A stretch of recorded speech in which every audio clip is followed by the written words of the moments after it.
लड़ाई में असील मुल्क का सांस क्यों फूल जाता है? मैदान में एक पानी के बाद असील मुल्क मुंह खोलकर सांस क्यों लेता है? क्यों मैदान छोड़ के भाग जाता है? इस टॉपिक पे आज बात करेंगे। जी अस्सलाम वालेकुम। डॉक्टर फरहान महमूद चौधरी हाज़िर खिदमत है। अल्लाहुम्मा अजअलना मिनल कानितीन, अल्लाहुम्मा अजअलना मिनस साबिरीन। अल्लाह पाक से दुआ कि अल्लाह पाक मेरे और आपके रिज़्क़ में इजाफ़ा फरमाए और आपके शौक़ को सलामत रखे। बाकी मेरे वालिद साहब बीमार हैं, उनके लिए सेहत की दुआ की जाए। मेरी आप लोगों से गुजारिश है। वीडियो का जो उन्वान है कि लड़ाई के दौरान असील मुल्क का सांस क्यों फूल जाता है, क्या वजह है कि उसका सांस क्यों फूलता है, मुंह खोलकर सांस क्यों लेता है, मैदान में पहले पानी या दूसरे पानी पर मुर्गा हार जाता है, भाग जाता है, सांस फूला देता है। वीडियो की तरफ जाने से पहले मेरी आप लोगों से गुजारिश है, अगर आप नए हैं तो मेरी वीडियो को सब्सक्राइब करें, मेरे चैनल को सब्सक्राइब करें, लाइक करें और अपने दोस्तों के साथ शेयर करें ताकि मेरी हर आने वाली नई वीडियो आप तक पहुंच सके। आपका सब्सक्राइब करना मेरे लिए बाइस खुशी का बाइस बनता है। मैं आप लोगों के पास वो इलाज, वो प्रिस्क्रिप्शन आपको शेयर करता हूं जो कि ऑथेंटिक और 100% होते हैं। आज सबसे पहले इसकी वजह मालूम करते हैं कि सांस फूलता क्यों है।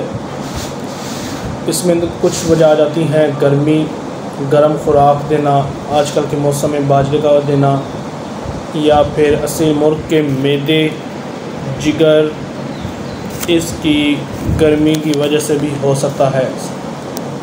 इसकी 2-3 वजह हो सकती हैं।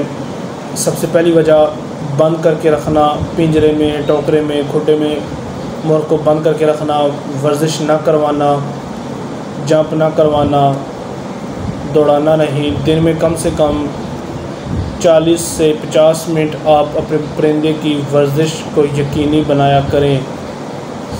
इस तरह करने से, उछल कूद करवाने से उसके पैर के मसल्स और टांगों के मसल्स मज़बूत होंगे और हर रोज़ आधा घंटा करने से उसका सांस पक जाएगा, फिर उसका सांस नहीं फूलेगा।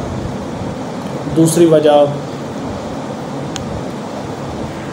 अगर मैदे में गर्मी हो या जिगर में गर्मी होगी तो परिंदे का सांस हर सूरत फूलेगा, चाहे आपने उसे गर्म खुराक दी है या नहीं दी, उसका सांस फूलेगा। मुर्गा अच्छी तरह से पैर नहीं मारेगा, लड़ाई में खुश नहीं करेगा। ये हैं कुछ वजूहात मेन। तो गर्मियों में कोशिश करें कि परिंदे को ऑर्गेनिक फीड दिया करें, मतलब खरबूजा दे दिया, तरबूज दे दिए, रोटी दे दी, बाजरा, फीड, बादाम, इन चीज़ों से अपने परिंदे को बचाया जाए। आपको जो आज इलाज बता रहा हूँ वो 18 दिन का इलाज है।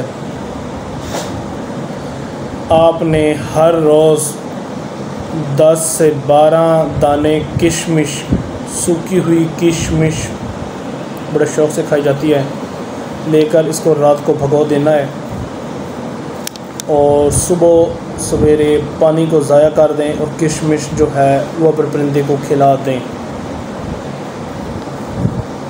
ये आपने 18 दिन देनी है, 3 दिन रेस्ट करनी है और उसके बाद अपने परिंदे को चेक करिएगा। इंशाअल्लाह ताला, पंजाबी में कहा जाता है कि रूठे मना देगा, और वैसे ही करेगा आपका परिंदा। लेकिन इसके साथ साथ उसकी वर्जिश लाजमी होगी। किशमिश देने के 1 घंटे के बाद आप उसे हल्की फुल्की ग़िज़ा देंगे और उसकी वर्जिश स्टार्ट कर देंगे। वर्जिश के बाद फिर आप उसे कोई भी खुराक देंगे। दुआ में याद रखिएगा। डॉक्टर फरहान महमूद चौधरी। अल्लाह हाफ़िज़।